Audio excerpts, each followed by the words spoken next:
감사합니다. 오늘은 다니엘이 믿은 하나님은 어떤 하나님이신지 말씀드리려고 합니다.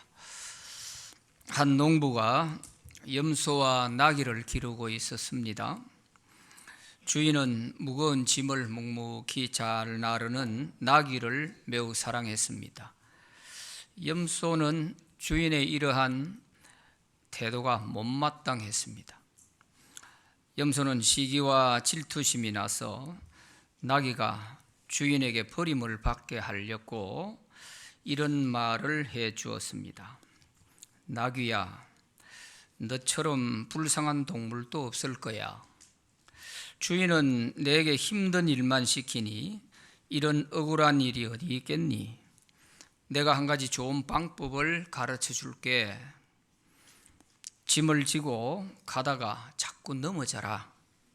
그러면 주인이 네 몸이 쇠약한 줄 알고 힘든 일을 안 시킬 거야. 이 말을 들은 나귀는 짐을 싣고 가다가 일부러 자꾸 넘어졌습니다. 주인은 평소에 건강하던 나귀가 넘어지니까 놀라서 수의사를 데려왔습니다. 수의사가 나귀를 다 진단해 본 결과 나귀의 기력이 약해서 그러니까 염소의 간을 먹이면 빨리 회복됩니다.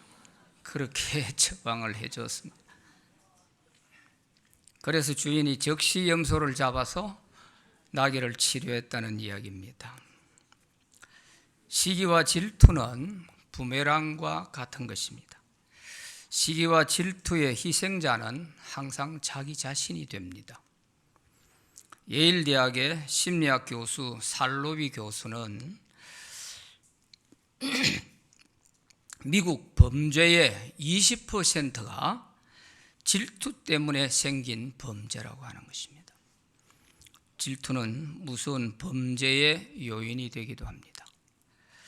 질투의 임상학이라고 하는 책을 저술한 화이트 박사는 미국의 이혼한 부부의 30%가 질투 때문에 헤어진다고 했습니다. 그런데 이 질투의 원인은 다 열등감에 있다고 하는 것입니다. 자신의 열등감 때문에 다른 사람이 잘 되는 것을 못 보는 거예요. 나보다 잘 되면은 그걸 못 보는 거예요. 누구에게나 열등감은 다 있게 돼 있고 부족함은 있습니다. 그러나 자신의 그 부족함을 질투로 바꾸는 사람은 불행한 사람이 되고 그것을 분발의 동기로 바꾸는 사람은 성공하는 사람이 될 수 있습니다. 오늘 본문에는 다니엘이 왕의 총애를 많이 받게 되니까 같은 총리 동료 두 사람이 다니엘을 시기하고 질투해가지고 다니엘을 사자굴 속에 던져 넣게 했습니다. 그러나 다니엘이 믿은 하나님이 다니엘을 구원해 주심으로 인해서 다니엘이 전화위복이 되었다 하는 얘기가 오늘 본문에 나옵니다.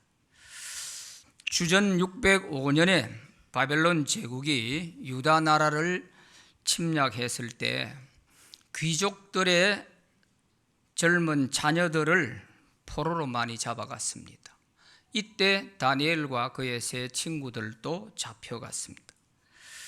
바벨론은 식민지를 통치할 때에 조공도 바치게 했지만 그 나라의 젊은 청년들을 잡아가지고 바벨론식 교육을 시켜가지고 그 나라의 지도자로 사용하려고 했던 것입니다. 그래서 다니엘과 그 세 친구들도 바벨론에 잡혀가서 임금의 직속하에서 바벨론식 교육을 받게 됐죠. 그런데 다니엘과 그의 세 친구는 하나님이 주신 지혜로 공부를 잘 해서 다니엘은 총리가 되었고 그 세 친구들은 지방 도지사들이 되었습니다. 그리고 이들은 하나님에 대한 신앙도 매우 돈독했습니다. 특히 다니엘은 나라 일을 할 때 흠잡을 데가 없을 만큼 일을 바르게 했습니다. 그래서 항상 왕으로부터 총애를 많이 받았습니다. 왕이 4번이나 바뀌어도 다니엘은 총리의 그 자리에 계속 머무르고 있었던 것을 보면 왕이 바뀌고 정부가 바뀌어도 얼마나 다니엘이 신실했으면 그 자리에 계속 있을 수 있었을까 하는 것을 알 수 있는 것이죠. 어느덧 세월이 많이 흘러서 다니엘이 잡혀온 지도 66년이 되었습니다. 다니엘의 나이도 이제는 80이 넘었습니다. 그리고 세계 정세도 바벨론 제국 시대의 73년의 역사가 끝나고 이제는 페르시아 제국으로 넘어가는 그런 시점이었습니다. 주전 539년에 페르시아 제국이 바벨론 제국을 정복하게 됐습니다. 페르시아 초대왕 고레스가 바벨론을 정복할 때에 그 바벨론 정복에 공헌이 컸던 자기의 장인 메대 사람 다리오를 바벨론 지역의 분봉왕으로 세워주었습니다. 그래서 다리오가 2년간 분봉왕으로 다스리게 되었죠. 오늘 본문의 사건은 바로 이 다리오 왕이 2년간 분봉왕으로 다스리고 있을 때에 일어났던 이야기입니다. 이때는 유다 백성들이 70년 포로 생활에서 이제 풀려나기 약 한 1년 반 정도 전에 있었던 이야기입니다. 다리오 왕은 도지사 120명을 세워가지고 그 지방을 다스리게 했고, 총리 3사람을 세워서 그 120명의 도지사들을 지도하도록 행정조직을 갖추었습니다. 그런데 세 총리 가운데 이 다니엘의 지도력이 월등히 뛰어나니까 다리오 왕이 다니엘에게 이 전국을 다 총괄하게 하려고 했던 것이죠. 다니엘서 6장 3절 말씀에 보면 다니엘은 마음이 민첩하여 총리들과 고관들 위에 뛰어남으로 왕이 그를 세워 전국을 다스리게 하고자 한지라 그랬어요. 그러자 나머지 2 총리와 도지사들이 합작을 해서 이 다니엘을 시기하여 다니엘을 죽이기로 뜻을 모은 것입니다. 그래서 다니엘이 한 일을 모두 다 샅샅이 다 조사를 해서 고발할 조건을 찾아봤지만 하나도 흠잡을 데가 없었습니다.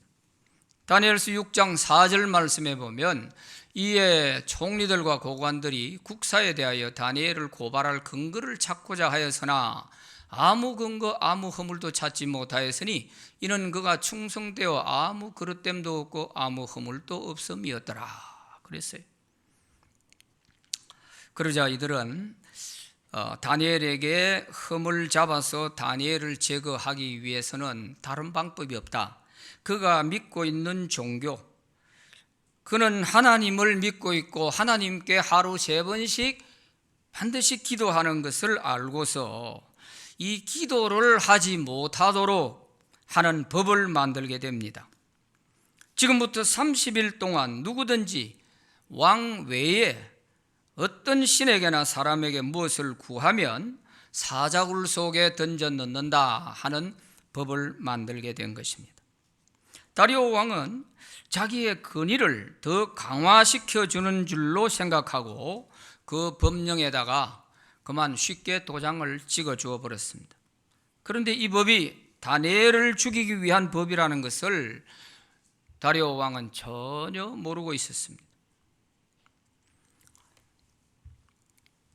다니엘을 시기하여 죽이려는 사람들은 기도하는 다니엘을 포착해서 고발하기 위해서 숨어서 기다리고 있습니다. 그런데 다니엘은 자기를 죽이려고 하는 법이 만들어져 있다는 것을 다 알고도 하루 3번씩 기도하는 것을 멈추지 않았습니다. 도리어 예루살렘 쪽으로 향한 창문을 다 열어놓고 기도를 했습니다. 그가 살고자 하는 마음이 있었다면 굳이 이렇게 할 필요 없잖아요. 하나님은 평생 믿는 하나님이고 한 달 동안 기도 안 하면 되지. 또 기도하더라도 창문 닫아놓고 안 보는 데서 하면 될 거 아니에요. 그런데도 다니엘은 그렇게 하지 않고 평소 하던 그대로 했어요. 평소 하던 그대로. 그러자 이 악한 자들이 그걸 포착해서 다리오 왕에게 고발을 했습니다. 왕이여, 다니엘이 왕의 명령을 어기고 하루 3번씩 기도하고 있습니다. 저 다니엘을 사자굴 속에 던져야 합니다 하고 고발을 하게 된 것입니다. 다리오 왕은 자기가 가장 신뢰하고 아끼는 다니엘 총리가 이 법에 걸려들게 된 것을 보고서 크게 낙심하게 됐습니다. 이 다니엘을 제거하려고 이 나쁜 사람들이 이렇게 했구나 하는 걸 알게 된 것입니다. 그러나 이미 왕이 도장을 찍어 주어버렸고 다니엘을 아무리 구하려고 생각해봐도 구할 방법이 없어요. 그래서 왕은 종일토록 다니엘을 어떻게 하면 구해낼 수 있을까 고민을 하게 됩니다. 다니엘서 6장 14절 말씀에 보면 왕이 이 말을 듣고 그로 말미암아 심히 근심하여 다니엘을 구원하려고 마음을 쓰며 그를 건져내리려고 힘을 다하다가 해가 질 때에 이르렀더라. 하루 종일 고민을 한 거예요. 신하들은 다니엘을 속히 사자굴 속에 던져 넣으라고 재촉을 합니다. 다리오 왕은 할 수 없이 다니엘을 내주면서 다니엘에게 이런 말을 해 주었습니다. 16절 말씀에 보면 이에 왕이 명령하며 다니엘을 끌어다가 사자굴에 던져 넣는지라. 왕이 다니엘에게 이르되 네가 항상 섬기는 너의 하나님이 너를 구원하시리라 하니라 그랬어요. 다니엘이 믿고 있는 하나님을 다리오 왕도 알고 있어요. 너무 신실하니까 내로서는 더 이상 어떻게 건져낼 방법이 없는데 네가 믿는 그 하나님이 너를 구원하실 거 아니겠냐, 이런 위로의 말을 해주고 다니엘을 던져 넣도록 내준 것입니다. 그리고 다니엘이 들어간 사자굴 입구를 큰 돌로 막아버렸습니다. 막는 것으로 끝난 것이 아니고 그 돌을 조금 더 움직이지 못하도록 왕으로부터 모든 장관들이 사인을 해서 임봉을 해놓은 것입니다. 이렇게 다니엘을 죽이기 위해서는 한치의 오차도 없이 확실하게 만들어 놓았던 것입니다. 왕은 이것을 보고 대궐로 돌아와서 밤새도록 금식하고 풍악을 멈추게 하고 잠을 이루지 못했습니다. 다니엘서 6장 18절에 보면 왕이 궁에 돌아가서는 밤이 새도록 금식하고 그 앞에 오락을 그치고 잠자기를 마다하니라. 다리오 왕이 얼마나 다니엘을 사랑하고 아낀 신하였는지 하는 것을 알 수 있죠. 다음 날 아침에 다리오 왕은 새벽에 일어나서 급히 사자굴로 달려갔습니다. 혹시라도 다니엘이 믿는 하나님이 그를 지켜주셔서 다니엘이 살아있을지도 모른다 하는 기대를 하고 갔던 것이죠. 왕은 다니엘을 던져 넣은 사자굴 가까이 가서 슬퍼하며 큰 소리로 다니엘을 불렀습니다. 19절 20절 말씀에 보면 이튿날에 왕이 새벽에 일어나 급히 사자굴로 가서 다니엘이 든 굴에 가까이 이르러서 슬피 소리질러 다니엘에게 묻되 살아계시는 하나님의 종 다니엘아, 네가 항상 섬기는 내 하나님이 사자들에게서 능히 너를 구원하셨느냐 하니라 그랬어요. 그러자 사자굴 안에서 다니엘의 소리가 들려왔습니다. 왕이 깜짝 놀랐습니다. 왕이여 만수무강하옵소서. 하나님의 기적이 일어났던 것입니다. 왕이 기대하고 달려갔던 그 기대가 헛되지 않았습니다. 다니엘이 믿는 하나님이 정말 살아계시다는 것을 다리오 왕이 직접 체험하게 된 것입니다. 다니엘이 믿은 하나님, 그 하나님은 어떤 분이실까? 세 가지로 말씀드립니다. 첫째는 믿는 자를 구원하시는 하나님이시다 하는 것입니다. 22절 23절 말씀에 보면 나의 하나님이 이미 그의 천사들을 보내어 사자들의 입을 봉하셨으므로 사자들이 나를 상해하지 못하여사오니 이는 나의 무죄함이 그 앞에 명백함이오며 또 왕이여 나는 왕에게도 해를 끼치지 아니하였나이다 하니라. 이렇게 기록되어 있습니다. 또 23절 말씀에 왕이 심히 기뻐서 명하여 다니엘을 굴에서 올리라 하며 그들이 다니엘을 굴에서 올린즉 그의 몸이 조금도 상하지 아니하였으니 이는 그가 자기의 하나님을 믿음이었더라 그랬습니다. 그가 자기의 하나님을 믿음이었더라. 나의 무죄함이 드러났습니다. 하나님은 천사를 보내서 사자들의 입을 딱 봉해놓고 다니엘을 해하지 못하도록 하셨습니다. 그래서 다니엘의 몸이 조금도 상하지 않았다 그랬고요. 하나님이 다니엘을 살려주심으로써 부인할 수 없는 두 가지 사실이 드러났습니다. 첫째는 다니엘이 믿은 하나님이 살아계시다는 것이고, 두 번째는 다니엘에게 죄가 없다는 사실이 밝혀진 것입니다. 다니엘이 믿은 하나님은 살아계신 하나님이셨습니다. 그래서 자기를 믿는 자에게 능력을 베푸시며 구원해 주시는 하나님이시다 하는 것을 보여주고 있는 것이죠. 또한 다니엘이 무죄한 사람의 억울함을 풀어주시고 간악한 자들의 죄를 밝혀주시는 이런 공의로우신 하나님이시다 하는 것을 볼 수가 있습니다. 역대하 16장 9절 말씀에 보면 여호와의 눈은 온 땅을 두루 감찰하사 전심으로 자기에게 향하는 자들을 위하여 능력을 베푸신다 그렇게 말씀하셨고, 마가복음 9장 23절에는 예수님께서 할 수 있거든이 무슨 말이냐, 믿는 자에게 능히 하지 못할 일이 없다 말씀하셨습니다. 예레미야 예가 3장 58절 59절에는 주여 주께서 내 심령의 원통함을 풀어주셨고 내 생명을 속량하셨나이다.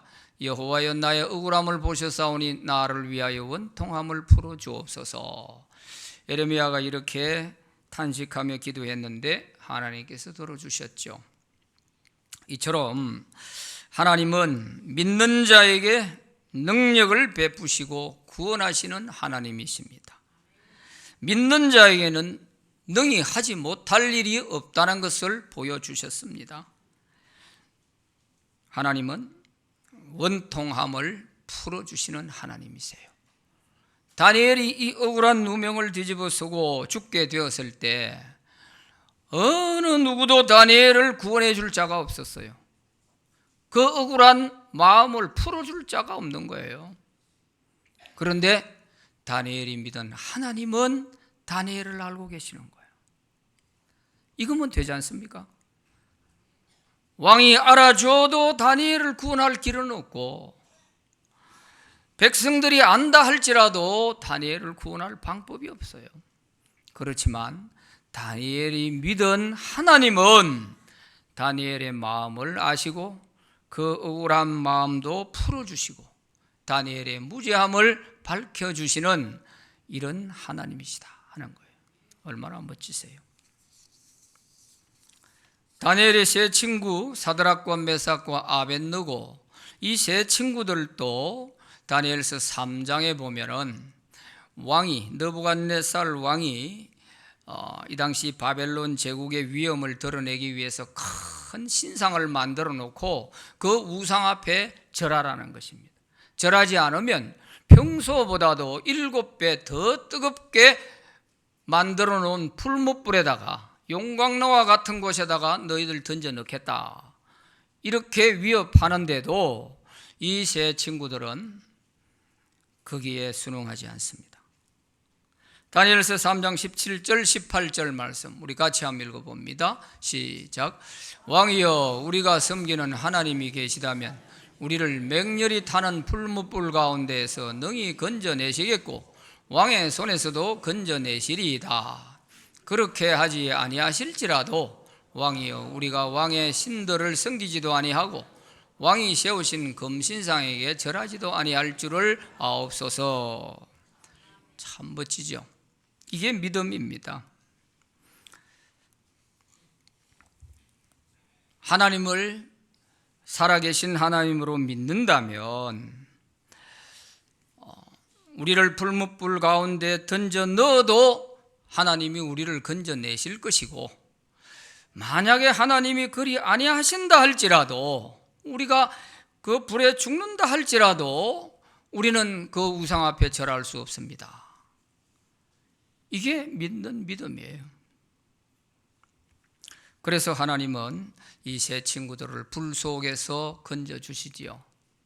세 사람을 묶어서 풀무불 속에 집어넣었는데 가만히 임금이 보니까 네 사람이 안에서 돌아다니고 있는 거예요. 기가 막히잖아요. 그러니까 저 한 사람은 누구냐? 신의 아들 같다. 이러면서 다시 끌어내라 해서 세 사람을 끌어내 보니까 머리카락 하나도 타지 않았다 그랬어요. 이런 위기 상황이 왔을 때에도 내가 믿는 그 하나님 변함없이 그대로 믿을 수 있는 이것이 믿음이라는 거예요. 사드락과 메삭과 아벳느고가 믿는 하나님, 다니엘이 믿은 그 하나님이 오늘 우리가 믿는 하나님과 같은 분입니다.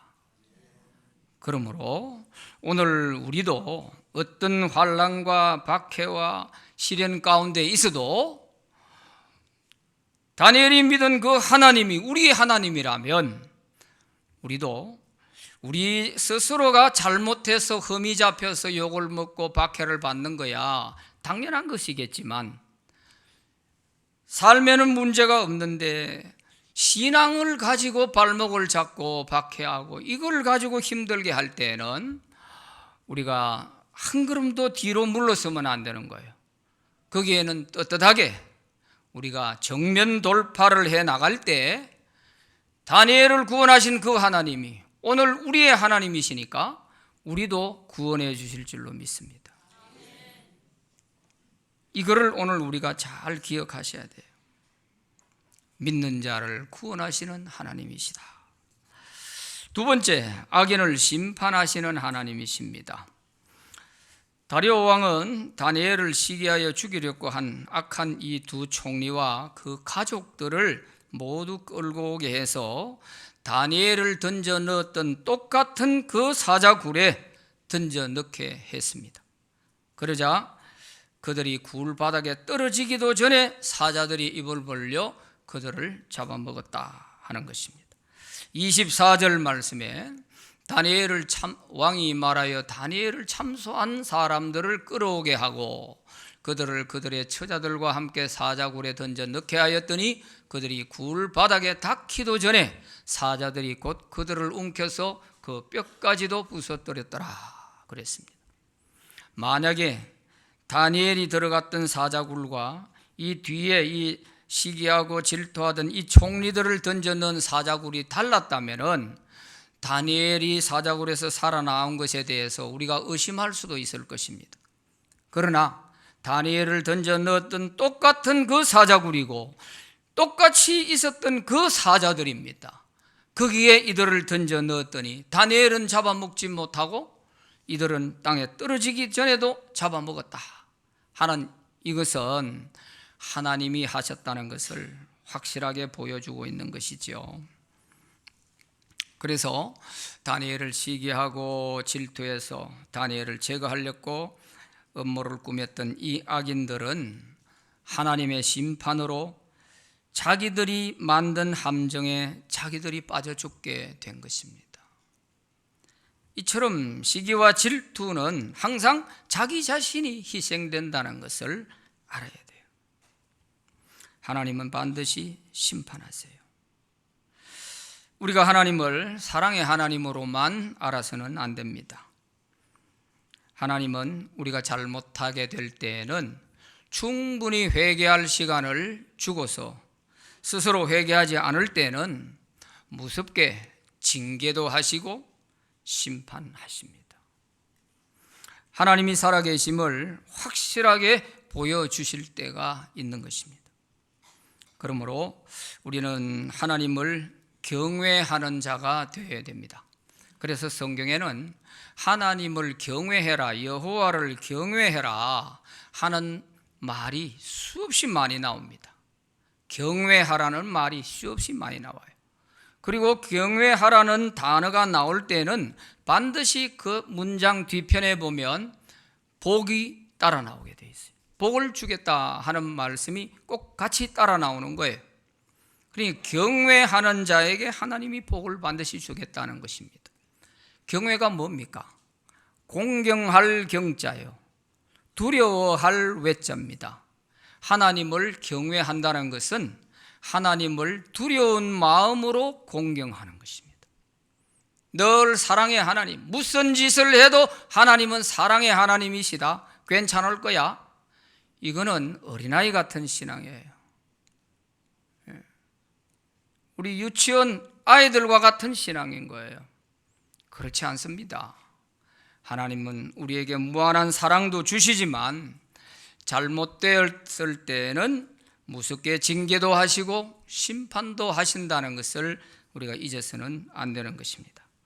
시편 1편 1절 3절에 보면 복 있는 사람은 악인들의 꾀를 따르지 아니하며 죄인들의 길에 서지 아니하며 오만한 자들의 자리에 앉지 아니한다. 그러고 이렇게 복 있는 사람으로 살아가는 사람은 3절에서 그가 하는 모든 일이 다 형통하게 된다, 그렇게 말씀하고 있죠. 그리고 4절에서 6절의 말씀을 보면 악인들은 그렇지 않다. 악인들은 바람에 나는 겨와 같이 다 언제 소리도 없이 날아가 버린다는 거예요. 그러므로 악인들은 심판을 견디지 못하며 죄인들이 의인들의 모임에 들지 못하리로다. 무릇 의인들의 길은 여호와께서 인정하시나 악인들의 길은 망하리로다. 이게 시편에 우리에게 주는 의인과 악인의 삶과 그 마지막 결론이 여기에 다 나와 있습니다. 시편 1편은 시편 150편 전체에 대한 서론인 동시에 골격이 됩니다. 그래서 여기에는 분명히 하나님께서 의인과 악인을 구분하시고 반드시 심판이 있다는 거예요. 심판을 견디지 못한다 그랬잖아요.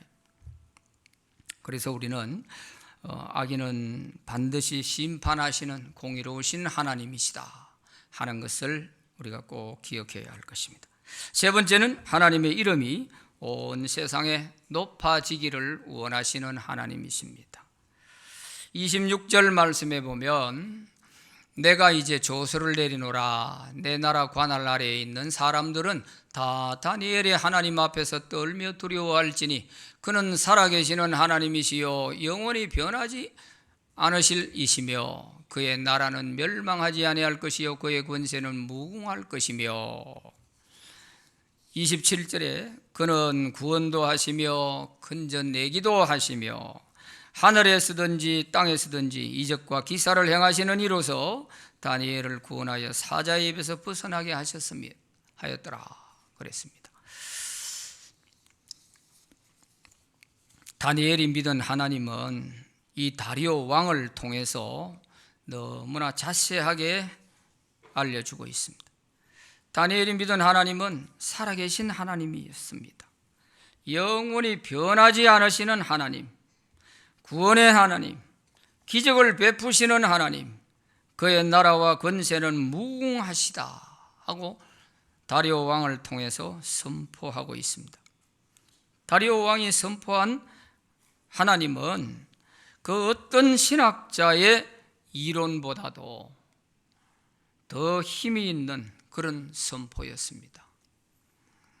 신학자들은 성경책 속에서 조직적으로 다 이런 것들을 연구해 가지고 이렇게 뽑아내서 하나님은 이런 분이다 하고 말을 하는 것이지만, 다리오 왕은 하나님이 어떤 분이신지 직접 자기가 눈으로 목격을 했지 않습니까? 그러니까 당당하게 다리오 왕이 다니엘이 믿는 그 하나님 앞에 모든 내 나라 관할하에 있는 백성들은 두려워해라 하고 선포를 하는 것입니다. 생각을 해보세요. 다리오 왕은 하나님을 믿지도 않는 사람이에요. 그런데 백성들 앞에 다니엘 신하 한 사람이 믿는 그 종교에 대해서, 그 신에 대해서 이렇게 왕이 선포를 한다는 것이 말이 안 되는 얘기잖아요. 그러나 다리오 왕에게는 너무나도 충격적인 생생한 하나님의 살아계심을 보았기 때문에 다리오 왕이 왕의 어명으로서 모든 백성들에게 이 다니엘이 믿는 하나님 앞에 두려워해라. 그 하나님은 살아계신 하나님이고, 그 하나님은 변치 않으시는 하나님이고, 그 하나님은 영원 무궁하신 하나님이시다. 어느 신학자가 이렇게 말할 수 있겠어요? 마치 다리오 왕은 신학자보다도 더 멋지게 하나님에 대해서 선포하고 있는 것입니다. 이게 바로 하나님을 생생하게 그 능력을 체험하고 하나님이 살아계심을 본 사람은 이렇게 말할 수 있는 거죠. 오늘 우리도 마찬가지일 겁니다. 교회 수십 년 다녀도 하나님이 살아계시다는 걸 다리오 왕처럼 이렇게 옆에서라도 보고 확실하게 믿고 이렇게 말할 수 있어야 되는데, 이게 안 되는 사람들이 많죠. 그냥 목사님이 하나님 살아계신다고 하니까 뭐 살아계시겠지. 이렇게 되면 참 곤란합니다. 그래서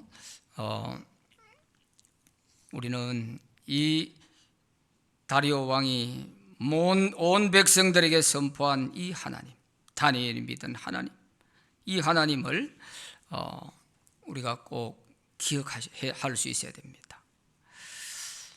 그런데 이 다니엘이 사자굴 속에서 살아나온 이 사건을 통해서 우리가 꼭 바로 알아야 될 것은, 이 사건은 다니엘의 훌륭함을 보여주려고 하는 사건이 아니에요.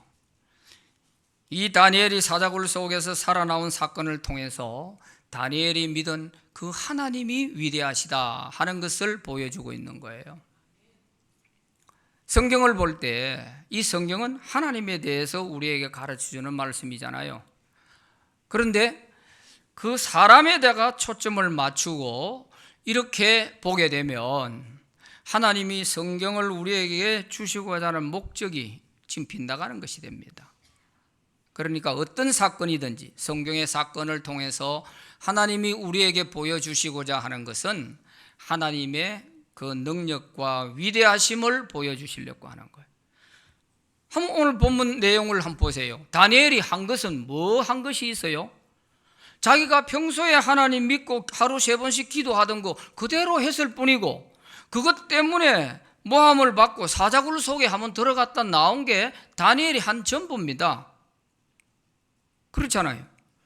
그러니까 하나님이 그 사자굴 속에 들어갔을 때 안 살려줬으면 다니엘은 아무것도 아니죠. 사자밥 되고 말았죠 뭐. 그렇잖아요.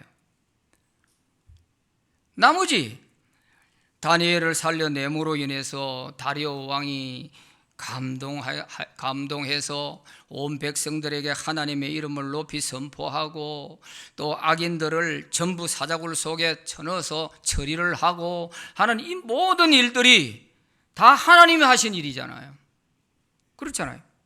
그러니까 우리가 이 성경을 볼 때 항상 그 하나님의 위대하심을 우리에게 보여주고 있다 하는 것을 우리가 바로 알아야 돼요.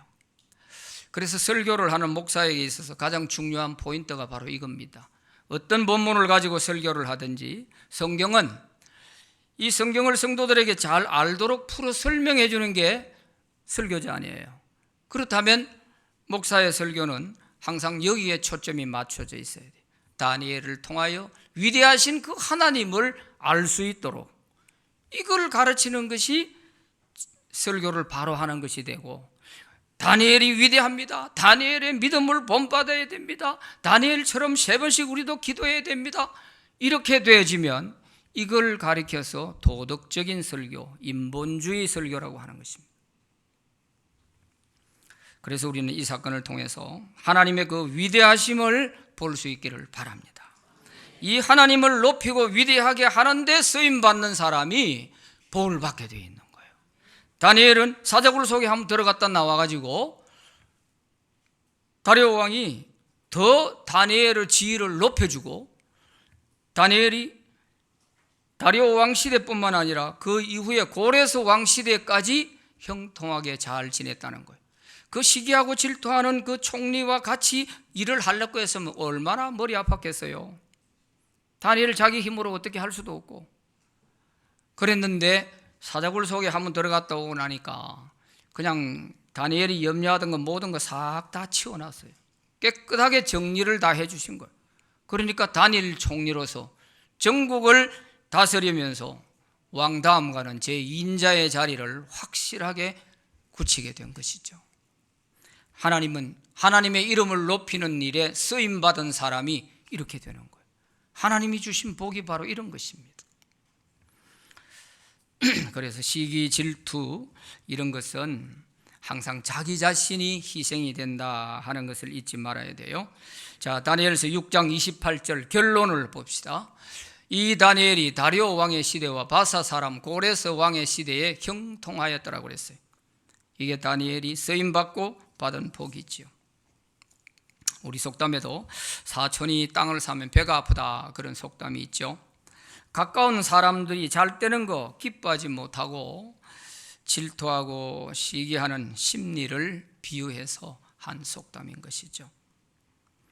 우리는 옆에 사람이 잘 되는 것을 기뻐하고 또 잘 되는 것을 축하해주고 잘 되는 것을 좋아해줘야 되는데, 왜 그런지 이상하게 나보다 좀 잘 되고 나보다 뭔가 좋은 일이 생기면 그게 배가 사살 아파지는지 모르겠어요. 안 그래야 되는 줄 알면서도 그래 되는 거예요. 그래서 예수님이 우리에게 가르쳐 주기를, 네가 미워하고 원수 같은 사람이라 할지라도 너희는 축복하고 그를 위해 기도해 줘라, 그렇게 말씀하셨잖아요. 왜 그래 해야 되느냐 하면, 그리할 때 그 사람이 복받을 만한 사람 되면 네가 빌어준 복이 그 사람이 누리는 복이 되겠지만, 그 사람이 복받을 만한 사람이 못 되면 네가 축복해 준 그 축복이 네한테 다 돌아온다, 그렇게 가르쳐 주셨잖아요. 그러니까 우리가 축복할 때 복받을 만한 사람보다도 아무리 봐도 복받을 가능성이 없는 사람을 위해서 진하게 축복을 해줘야 되는 거예요. 머리가 좀 빨리 돌아가는 사람, 이거 무슨 말인지 알겠죠? 예? 진하게 그냥 막 꽃배기로 막 축복을 해줘야 돼. 이것이 내가 시기와 질투에 빠지지 않는 비결입니다. 그도 잘 되고 나도 잘 되는 거예요. 그래서 어떤 사람은 다른 사람 잘 되는 거 보면서 너무 부럽고, 하나님 저 사람한테 준 복 부스러기라도 나한테 좀 주세요, 이런 순수한 마음을 가진 사람이 있는 반면에, 어떤 사람은 천사같이 말을 하면서 좋다 해주면서도 은근히 뒤에 시기하고 질투하는 것이 있는 거예요. 그 잘 되는 게 배가 아픈 거야. 이거는 다 함께 죽는 것입니다. 그래서 우리는 윈윈 할 수 있는 게 뭐냐, 우리 성도들은 무조건 다른 사람이 좋은 일이 있다면 잘 되도록 축복해주고 또 기도해주고 그렇게 해야 될 것입니다. 잠언 14장 30절에 보면 시기하는 것은 자기 뼈를 마르게 한다고 그랬어요. 어떤 수도사가 수도원에 들어가서 이제 금식을 하면서 기도하고 이제 수도를 하게 되었어요. 그러니까 마귀가 가만히 보니까 셈이 나는 거예요. 저걸 어떻게 하든지 방해를 해야 되겠는데 어떻게 방해를 할까? 금식을 하고 있으니까 맛있는 음식을 가지고 가서 막 유혹을 해보는 거예요. 그래도 꿈쩍을 안 해요. 그러자 의심도 들게 하고 공포도 주고 육신의 욕심을 또 물질, 명예 이런 걸 가지고 아무리 유혹을 해봐도 수도사가 흔들리질 않아요. 그래서 이제 아주 열을 받은 마귀가 최후의 수단으로 그 수도사한테 당신 동생이 당신 교구에 주교가 되었다네요. 이렇게 한마디 슬쩍 던졌더니 수도사가 그때 금방 얼굴이 싹 바뀌면서 마음의 안정을 못 찾더라는 거예요. 이처럼 시기 질투는요, 형제간도 없어. 지 동생이 잘 됐다는데도 형이 마음이 불편한 거야. 이게 시기라는 것입니다. 수도사, 시기 질투는요, 성력이 없습니다. 누구에게나 다 있을 수 있는 거예요.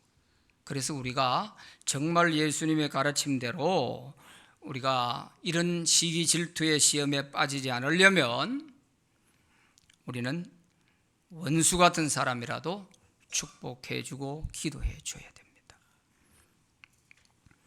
요셉의 형제들이 요셉이 아버지의 사랑을 많이 받으니까 시기 질투해가지고 노예로 팔아먹어버렸잖아요.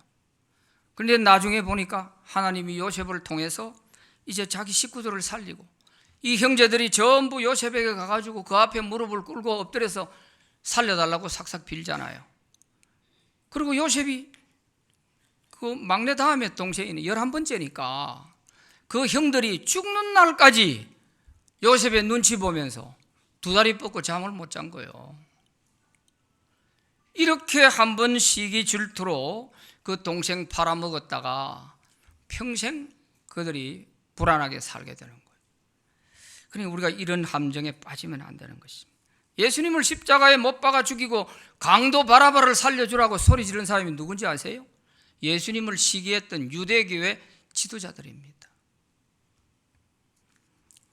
갈라디아서 5장 19절부터 21절에 보면 천국에 못 들어갈 죄가 15가지가 나오는데 그 중에 시기와 질투가 들어있습니다. 이거는 우리의 천국 가는 길에 아주 큰 방해가 되는 것입니다. 시기와 질투로 고난을 당하시는 분이 계시다면 오늘 이 다니엘을 보면서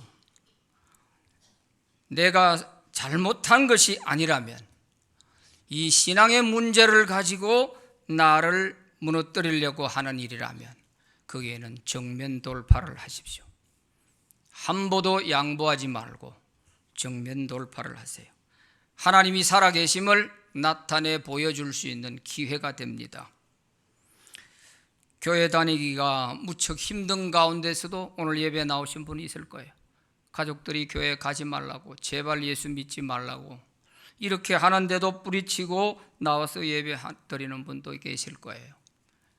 그럴 때에도 평소 다니엘이 기도하던 대로 하루 3번씩 그대로 한 것처럼 그대로 묵묵히 그냥 하나님을 경배하고 예배 드리는 거예요. 그런데도 불구하고 스스로 함정을 파고하면 이때가 바로 하나님이 살아계시다 하는 것을 보여줄 수 있는 기회가 됩니다. 그러니까 다니엘이 믿은 그 하나님, 믿는 자를 구원하시고 악인을 심판하시고 하나님의 이름을 온 세상에 높이 드러내시기를 원하시는 그 하나님이 오늘 저와 여러분의 하나님이십니다. 이 하나님 의지하고 믿음으로 승리하시기를 바랍니다. 기도합시다. 하나님 아버지 감사합니다. 우리가 사는 세상에는 참으로 천사의 말을 하는 것 같은데도